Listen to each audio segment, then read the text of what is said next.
Well, he doesn't seem to be here. Maybe he's off somewhere taking a nap. Pharaoh, you are here, aren't you? Ah!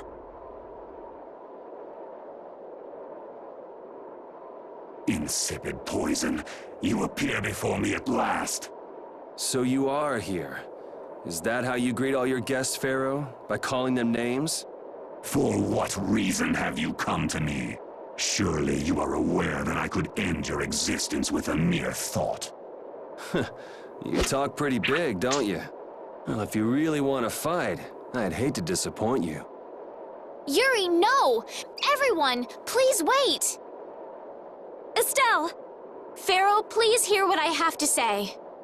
Does death hold no fear for you, little one? For you gaze now into the mouth of death itself. I am afraid, but I'm even more afraid of dying without knowing who I really am. Belius told me I needed to meet you to learn about my destiny. I have to know just what that destiny is. I understand that I am a threat to the Entelikeia, but you said that I am a poison to this world. What is this power I have? Just who is the child of the full moon? If it is true that my existence cannot be tolerated, then it's okay if I have to die. But I at least deserve to know why it is I have to die. Please tell me, I beg of you. There was a time when this was a verdant land, sheltered by the blessing of an air crene. So there was an air crene here. But what happened? Why did it change? What you see are the results of too much air and its aftermath. As to why the air ran rampant, the answer lies with the poison brought by the child of the full moon. Huh? The power of the child of the full moon stimulates the air crene more than any blastia. Huh? Blastia convert air into energy by way of a formula. So if Estelle can use her healing arts without the aid of any blastia, she must possess a formula in her very being that lets her convert air into energy.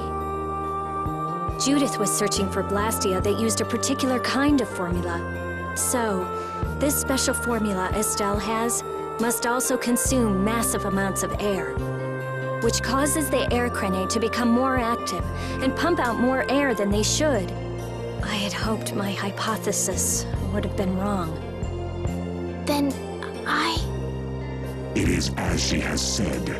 With each use of her power, the child of the full moon uses far more air than the blastia. In so doing, the imbalance of air in this world is furthered. For the planet, such an existence can only be called a poison. So you just wipe it out then? A little quick to judge, aren't you, Pharaoh? This problem concerns the entire planet, and she is its cause. To do nothing would be unparalleled folly. If the problem's with Estelle, then it's for us to solve. You have no place in our affairs. The gravity of this situation is beyond your grasp. You don't honestly think that everything's gonna be all sunshine and rainbows if Estelle dies, do you? It would at least eliminate one problem. Pharaoh, at Heliord I stopped myself.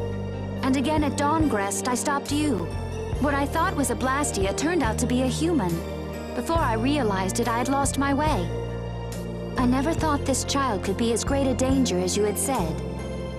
And due to your confusion, I granted you the time necessary to see things as they are. As a result, my sister Belius is now lost to me. Enough.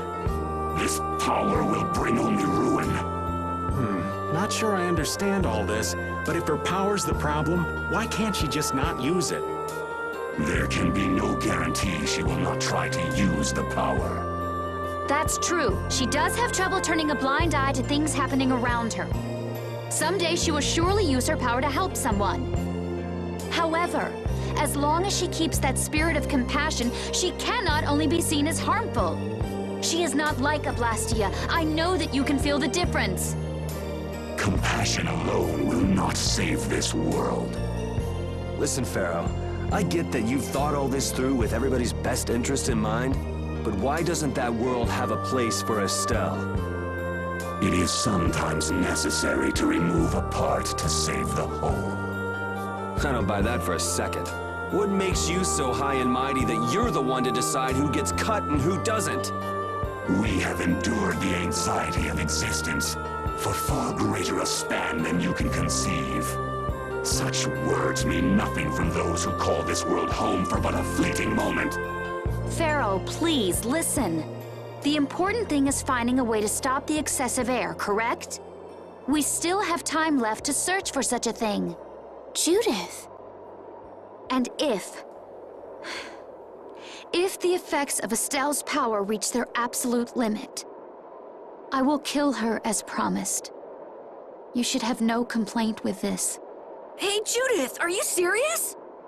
I'm sure brave Vesperia will come up with something before that happens, right? What? Yeah, of course we will. Well, score one for Judith. So that settles it. If we humans are to blame for Estelle's problem and bringing on the apocalypse, then it's up to us to make things right. If we give it all we've got and still blow it, then you can slow roast us on a grill for all I care. You have changed. If you were still as before. Have I? That is nice to hear. Very well. Be ever mindful, though, that time is fleeting. Wait! If the formulas are causing the excessive air, then there must have been times when this happened in the past. I mean, the Blastia were a product of an ancient civilization. There exist those who have inherited the sins of the past. If any yet can speak of what occurred in the days of old, it is they.